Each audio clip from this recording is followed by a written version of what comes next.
Senior orthopaedic surgeon और head of department orthopaedic department doctor Rahul Kumar. हम चाहते हैं कि एक बार इनका स्वागत करें आप डॉक्टर राहुल कुमार जी का। हमारे बगल में हैं डॉक्टर दीपक, एक रिनाउंड इंटरवेंशन कार्डियोलॉजिस्ट, और जो कि आप तमाम रोज लोगों की जान बचा रहे हैं अपना कार्डियोलॉजी की इंटरवेंशन करके, एंजियोप्लास्टी और पेसमेकर से। इनका भी स्वागत है। और उसके बगल में डॉक्टर रेहान एमडी पीडियाट्रिक्स हैं।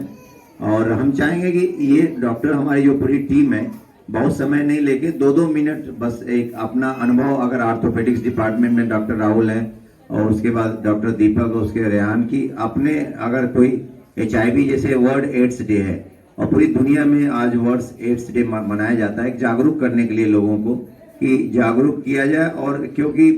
अगर इसकी जागरूकता के परिणाम रहे कि जैसे जैसे भयावहता एड्स की पहले थी, समय के बाद वो धीरे धीरे कम हो गई। तो अब लोग जागरूक हो गए, उनके इलाज भी संभव हो गया। अब तमाम जिसको पॉजिटिव भी है उसके साथ भी कोई दिक्कत नहीं है, उसका इलाज लोग कराते हैं, दवा लेते हैं। और हम लोग भी अपने जब मेडिकल कॉलेज में थे तो तमाम लोग एड्स के मरीज आते थे, किसी को मेनिंजाइटिस डेवलप हो गया, बाद में उसकी जांच होती थी, पता चल गया HIV से पीड़ित है। या कुछ स्टाफ को भी ये बताना था कि कोई स्टाफ जब प्रिक हो जाता है किसी को अगर आप काम कर रही हैं और आपका किसी का नीडल से प्रिक हो गया तो भी घबराने की जरूरत नहीं है, उसका भी इलाज संभव है। और अगर तुरंत आपका 72 घंटे के भीतर उसकी जो पोस्ट एक्सपोजर प्रोफाइलेक्सिस बोला जाता है कि PEP जिसको कहा जाता है कि पोस्ट एक्सपोजर प्रोफाइलेक्सिस, अगर दवा स्टार्ट कर दी जाए तो मरीज की जान, जो उसके साथ अटेंडेंट है, उसको होने का खतरा एकदम नहीं के बराबर रहता है। तो हमारे जो स्टाफ भी है ये भी तमाम ऐसे एक्सपोजर में रहते हैं, पेशेंट्स के केयर करते हैं। और कई बार आपको पता नहीं चलता है कि पेशेंट्स को एड्स है और आपने प्रिक करने के बाद जब वो बाद में रिपोर्ट आई तो HIV पॉजिटिव रिपोर्ट आ गई। तो इसलिए उन लोग को जो है आपकी अगर विद इन टाइम 72 घंटे में दवा स्टार्ट कर दी जाए तो वो मरीज की जान बचाई जा सकती है या उस स्टाफ को भी कोई खतरा नहीं होगा। तो मैं चाहूंगा कि हमारे जो तीनों जो सीनियर कंसल्टेंट यहाँ मौजूद हैं, आपके डिपार्टमेंट में जो एड्स के बारे में क्या हो सकता है और आपके ऑर्थोपेडिक्स में क्या ध्यान देना चाहिए, ये बहुत इंपॉर्टेंट चीज है। तो उसमें हम चाहेंगे कि बहुत संक्षेप में, क्योंकि सबका वर्किंग टाइम है, डॉक्टर राहुल से शुरू करेंगे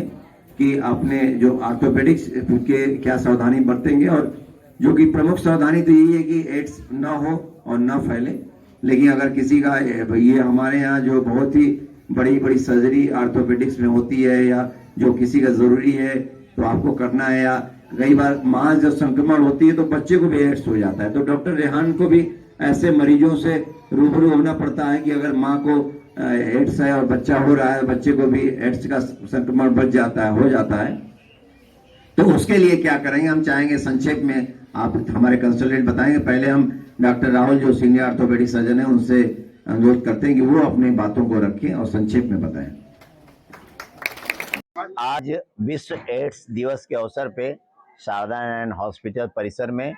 हम लोगों ने एक एड्स जागरूकता प्रोग्राम संगोष्ठी का आयोजन किया गया, जिसमें कि हमारे orthopaedics surgeon, senior orthopaedic surgeon doctor Rahul Kumar ने कैसे एड्स को रोका जाए और हड्डी की बीमारियों को कैसे, अगर एड्स हो जाता है तो उसको कैसे ऑपरेशन करके ठीक किया जाए। डॉक्टर दीपक ने, कार्डियोलॉजिस्ट जो DM कार्डियोलॉजिस्ट हैं और इंटरवेंशन कार्डियोलॉजिस्ट हैं, उन्होंने बताया कि अगर किसी को एड्स से कैसे बचा जाए और हो जाए तो कैसे उसको प्राथमिक अवस्था में उसकी इलाज किया जाए, और कार्डियोलॉजी का कोई मरीज आता है तो कैसे प्रिकॉशन लेके एड्स होने के बाद भी एंजियोप्लास्टी करके उसकी जान बचाया जाए। डॉक्टर रेहान ने बच्चों के बारे में बताया कि कैसे माँ से बच्चों को होने की संभावना रहती है, अगर माँ को हो जाए तो घबराने की जरूरत नहीं है, बच्चे उसका इलाज करके उसको ठीक किया जा सकता है। और अगर बच्चे को भी HIV पीड़ित है तो बच्चे को भी दवा से आप ठीक कर सकते हैं। तो इसमें सारे हमारे साधारण हॉस्पिटल परिवार के सारे स्टाफ, जो हमारे मेडिकल स्टाफ, नर्सिंग स्टाफ और पैरामेडिकल स्टाफ, वो भी मौजूद थे। उनको भी हम लोगों ने ये जानकारी दी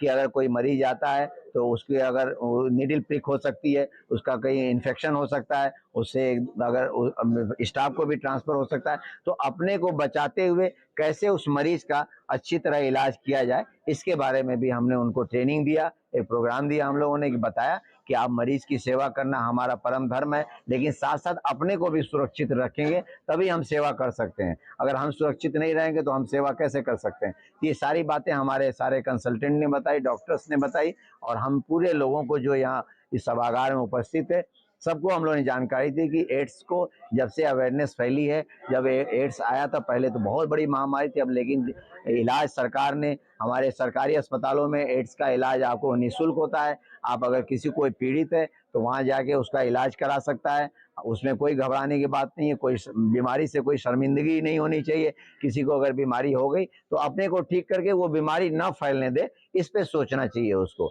तो ये इसके लिए भी गवर्नमेंट ने भी जिला अस्पताल से लेकर मेडिकल कॉलेज तक सारी व्यवस्था है, इसके बारे में भी लोगों को बताया गया। तो मुझे उम्मीद है कि ये जागरूकता प्रोग्राम से लोगों को विश्व एड्स के बारे में तमाम जानकारी, एड्स क्या होता है, कैसे बचाया जाए, कैसे प्राकृतिक संबंध के द्वारा फैलता है, ब्लड के द्वारा फैलता है, या माँ से बेटे को होता है, ये भी हर आदमी को ध्यान रखना चाहिए। किसी से संबंध बनाने से पहले उसको सोचे कि कहीं वो व्यक्ति या महिला या पुरुष कोई एड्स से पीड़ित तो नहीं है, इसके बाद ही उसके साथ संबंध रखे और उसको अपने प्रोटेक्शन के साथ संबंध करे, तो हमें लगता है कि इस बीमारी से अपने आप को बचाया जा सकता है।